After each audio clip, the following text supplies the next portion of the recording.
អង្គចម្រើនពរញាតិញោមពុទ្ធបរិស័ទប្រុសស្រីគ្រប់រូបซึ่งនៅក្នុងទឹកនេះនៅក្នុងថ្ងៃទី12ខែធ្នូឆ្នាំ2025ឥឡូវនេះខ្ញុំកាលណាបានរៀបចំក្នុងសម្ភារៈទឹកសុទ្ធមានបារីមីអំបុកត្រីអ៊ីវដើម្បីយកទៅចែកជូនដល់បងរាជកងទ័ពជួរមុខនៅក្នុងភូមិជោគជ័យនិងព្រៃចន្ទឥឡូវនេះទោះបីជាទៅមិនដល់ក៏ដោយក៏យើងត្រូវតែយករបស់នេះដាក់ផ្ញើនៅតាមលោកអូនចាស់តានៅក្នុងវត្តមកសិនចាអធិការវត្តមកសិនឥឡូវនេះគឺបានទាក់ទងមកលោកថានឹងអាចនាំយកដល់ភូមិព្រៃចន្ទដល់ត្រឹមមកសិនហើយក៏ឲ្យកងទ័ពមកយកគឺញាតិញោមឃើញអនុមោទនាជាថ្លាទាំងអស់គ្នាជាសិនចាស់ជាទាំងអស់ព្រោះណាខ្ញុំសូមលោកទស្សនានៅការរៀបចំនៅក្នុងរៀបចំមានយកសាកស្រាំធ្វើយ៉ាងណាហ្នឹងហើយបានទៅដល់ដៃបងកងទ័ពណាបានជិតដាច់ខាតឥឡូវនេះយើងរៀបបានចូល8កន្លែងហ្នឹងហើយដាក់8កន្លែងក្នុងមួយកន្លែងហ្នឹងយើងទទួលបានណាបារី2ថង់ក្នុងមួយកន្លែងនេះ2ថង់នេះបារីហើយបងចាំបាច់ហើយប្រេងកាឡាថ្នាំសង្កូវនិងអំបុកណាមួយកក្រុងនេះគឺមាន80ថង់តូចក្នុងមួយកក្រុងអំបុកបងអញ្ចឹងញាតិញោមឃើញអនុមោទនាជាថ្លាជាពិសេសម្ចាស់សទ្ធាទាំងអស់បងណានេះជាវគ្គទី1ជើងទី1យើងចូលទៅដល់ស្មារតីយើងយកតាមនោះទៅទៀតបងដោយសារតែឥឡូវនេះកំពុងតែខ្លាំងមែនទែនហើយបងសំបីតែលើអូខាងវត្តថ្មសិនមកហ្នឹងថាកំពុងតែផ្លោងកំពុងតែបាញ់ចូលគីនវត្តហ្នឹងហើយបងអញ្ចឹងគឺយើងយកនេះសម្ភារៈទាំងអស់នេះយើងបានតែត្រឹម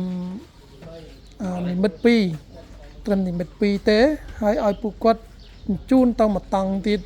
ពេលស្ងាត់បើមិនដូច្នោះទេយើងដេកចាំតែស្ងាត់មិននឹងថ្ងៃណាទេបងអញ្ចឹងមានតែយើងជូនដល់ត្រឹមណាដាក់ត្រឹមហ្នឹងហើយដល់ត្រឹមណាដាក់ត្រឹមហ្នឹងហើយពួកគាត់នឹងសង្ឃឹមថានឹងនាំយកទៅដល់ដៃឯកងទ័ពបន្ថែមទៅទៀតគឺដោយសារតែលោកអូបានស្គាល់ទំនាក់ទំនង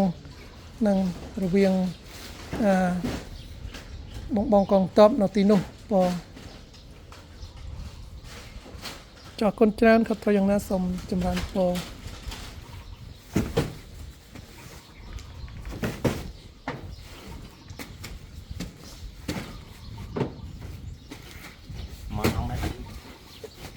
40ព្រះអង្គទេ42 43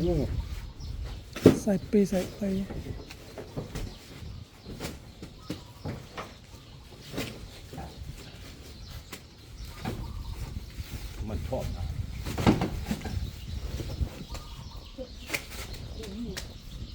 យើងយកអំបុកហើយនឹងបរិយសុធារបស់មានលីតាបរិយអំបុកប្រេងកាឡាថ្នាំដង្កូវនេះយើងរៀបច្រកអ៊ីកេសចឹងគឺធ្វើយ៉ាងណាហ្នឹងយកទៅជូនដល់ពួកគាត់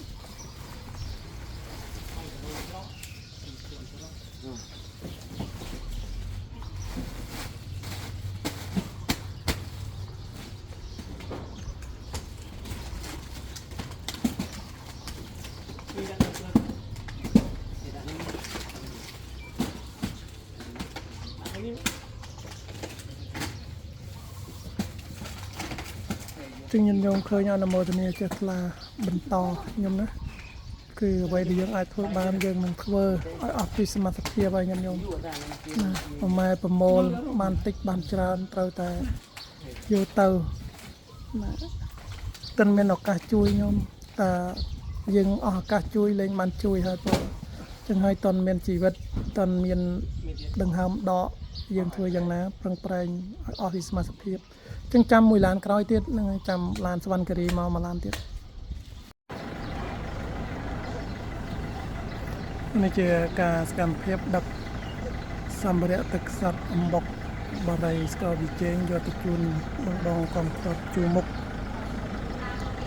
ចេញដំណើរយកស្នានេះ